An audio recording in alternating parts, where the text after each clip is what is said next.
Hello, boys and girls. This is our final chapter of Ellie's story. I'm going to be reading chapter 18 of Ellie's story by W. Bruce Cameron.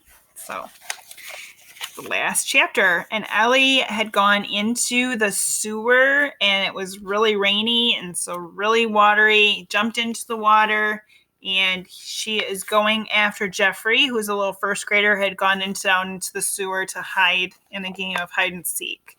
So we don't know what's going to happen next. Here we go. It was dark in the tunnel. I wasn't even sure which way to swim. My nose broke the surface and I gasped in a breath, choking as black water surged into my mouth. Sewer water. It's disgusting.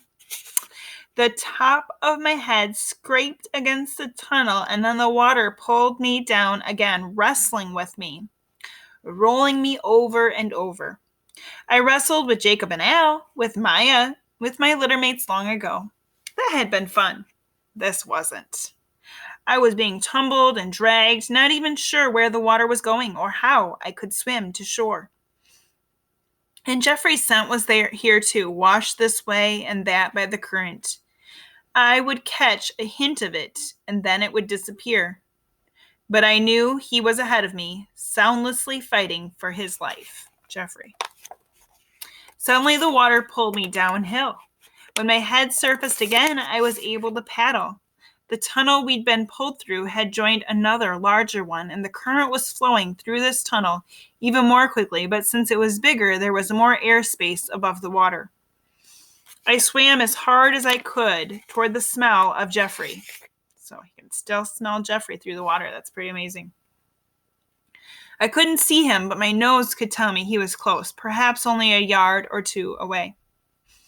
And then the smell vanished. I knew he had gone under. When Jacob had been under the water, I dived down to reach him. It had been the right thing to do. He'd praised me. He'd called me a good dog. I had to do the same thing for Jeffrey. I took a breath and forced myself under the surface of the water, paddling hard. That time before, I'd been able to see Jacob beneath me. And now I could see nothing as Jeffrey and I were both swept along, but I knew he was there, tumbling just beneath me.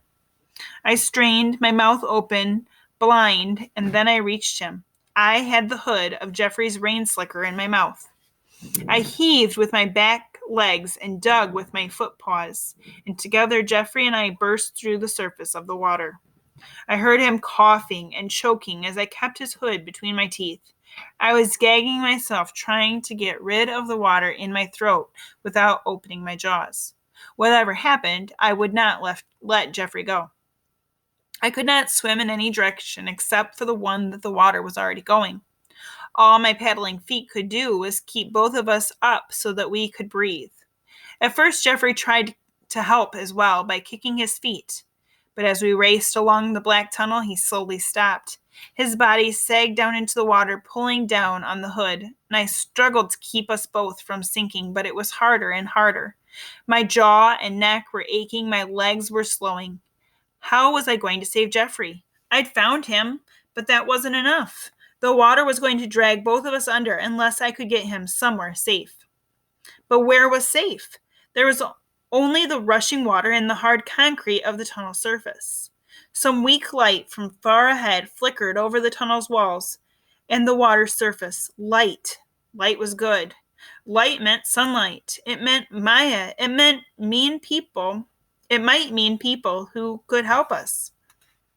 The light grew stronger, and the sound grew louder along with it. It was a deep humming roar, and the walls of the tunnel echoed it back at us until it filled my ears. I tightened my grip on Jeffrey's hood. Something was about to happen. But what?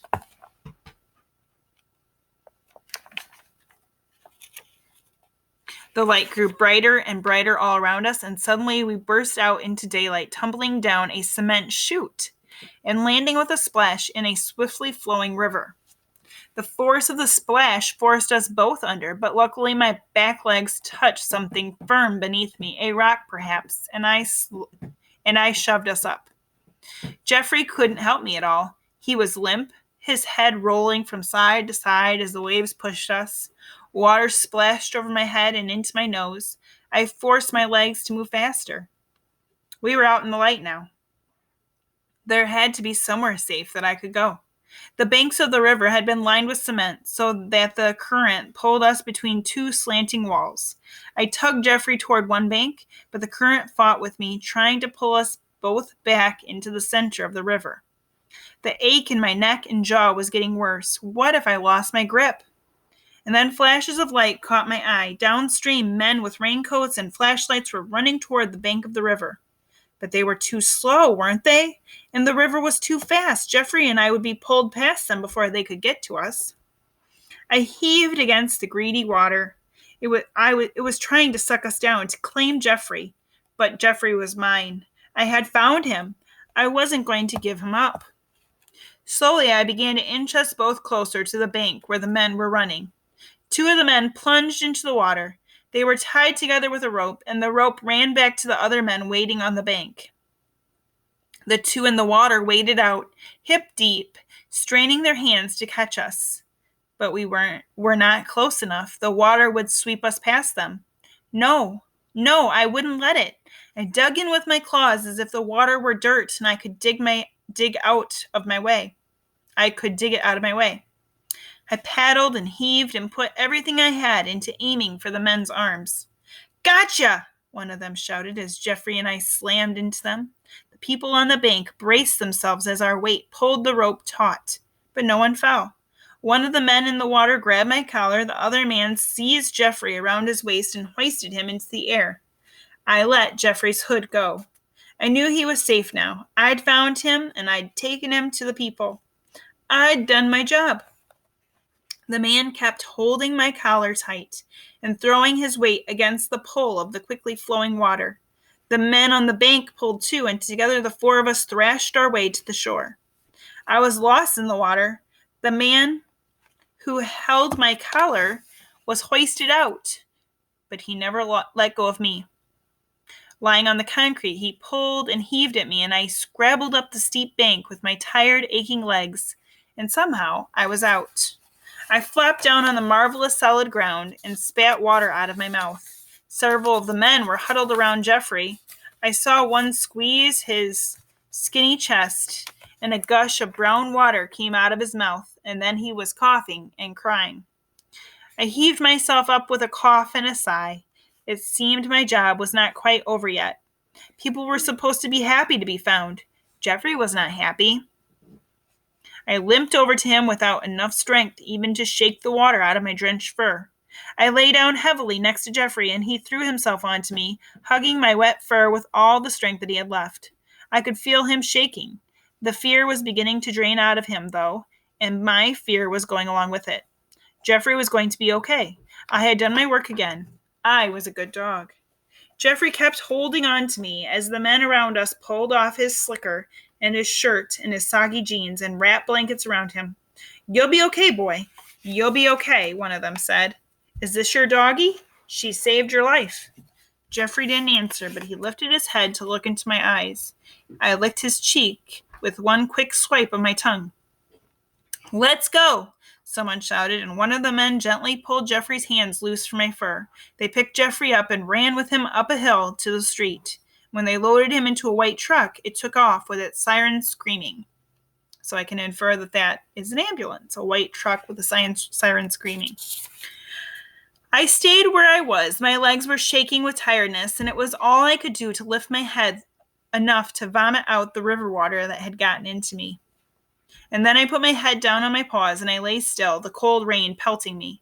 The siren of the police car wailed, getting louder, coming closer. I glanced up the hill without lifting my head. "Ellie!" Maya screamed. She slid and scrambled down the hill to my side.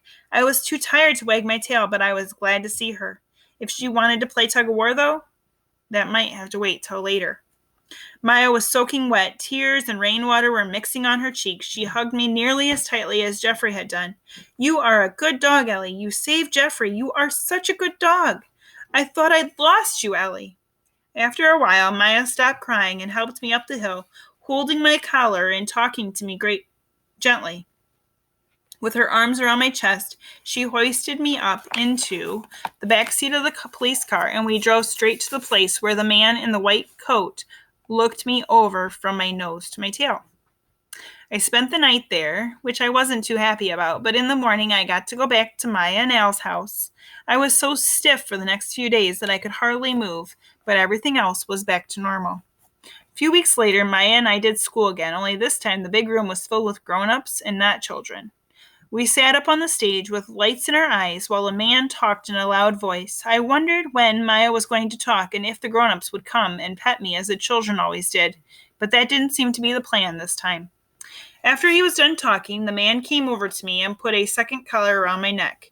I wondered why he was bothering to do this. I had my collar on already, and this other one was flimsy and silly. It hung too loosely, and it had a big, heavy metal dog tag on it that banged against my chest when I walked. The man also pinned something on Maya's uniform, and everybody clapped. She knelt down beside me, while even brighter lights flashed around us like lightning with no thunder. It wasn't as interesting as work or as real school. There she is. She's getting her medal for saving the boy's life. But I felt Maya's pride and love as she whispered that I was a good dog. Then Maya got back up. Ellie, come. I have a surprise for you. And she walked me off the stage. All the people who had been watching us were now standing up and talking in groups. A lot of them stopped to talk to Maya or shake her hand, and she smiled back happily, but she kept moving, and I stayed by her side. And then she stopped. There, Ellie, see?